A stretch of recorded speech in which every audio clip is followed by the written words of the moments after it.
Is there anybody on the national scene that we haven't mentioned, or maybe we did mention, that you think's a bit of a wild card that you kind of like? Um, I will tell you this: the one team that I'm really excited to watch, and I don't think they're going to be nationally relevant now, but I think Matt Rhule is building something at Nebraska significant. I think Dylan Rhule is going to be a star. Maybe not have a just a magnificent freshman year.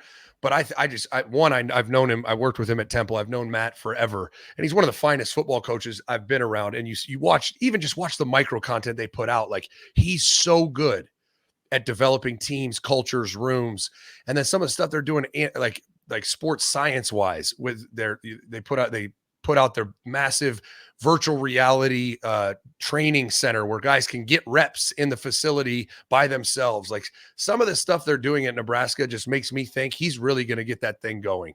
And I'm excited to see this year because he finally has a quarterback. And I don't know that I certainly don't think they're ready to compete for the Big Ten, but I think you're going to see the trajectory this year. And I'm really excited to hopefully be right about it. And that you start to see a team that in a year or two might really be competing for all those things. Your take made me think of somebody else, so let me get one more in there. Yeah. Iowa. Oh yeah. They've killed my content because I loved ripping on Brian Ferentz and his offense every week, but and just the ridiculousness of it. You would think, like, if they named me offensive coordinator, that if we ran right off tackle, left off tackle, then like a play action bootleg to the tight end, we would produce more offense. Like, it seemed like he was trying to be bad. It really did. So even though we can't pile on him anymore, we got Tim Lester, who did a decent job at Western Michigan and had a year with the Packers. What do you think they will do? Like, all I'm hearing out of Iowa is that Tim Lester is pretty much going to run the same offense, but they're going to do a lot of motion that I guess they didn't know how to do that at Iowa before. They only did it on like 6% of their plays or something. It was something ridiculous like that, that he's at least going to try to get the defense on its heels and disguise some plays, if nothing else.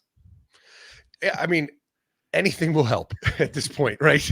Like, I mean, what were they, a 10-win team last year with the most putrid offense any of us have ever seen?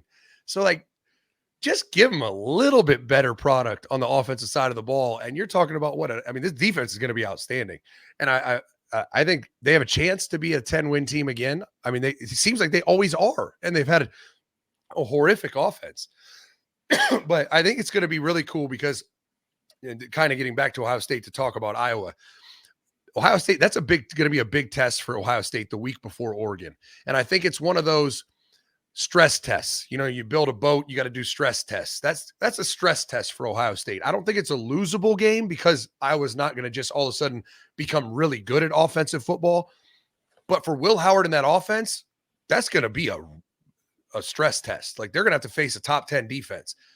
And so I think Iowa could play a decent role in this whole national landscape, not because they're relevant or going to win it, but I think they can help either develop or expose Ohio State. And I think they're going to be a 10-win team. And at the end of the year, how many 10-2 teams are there going to be?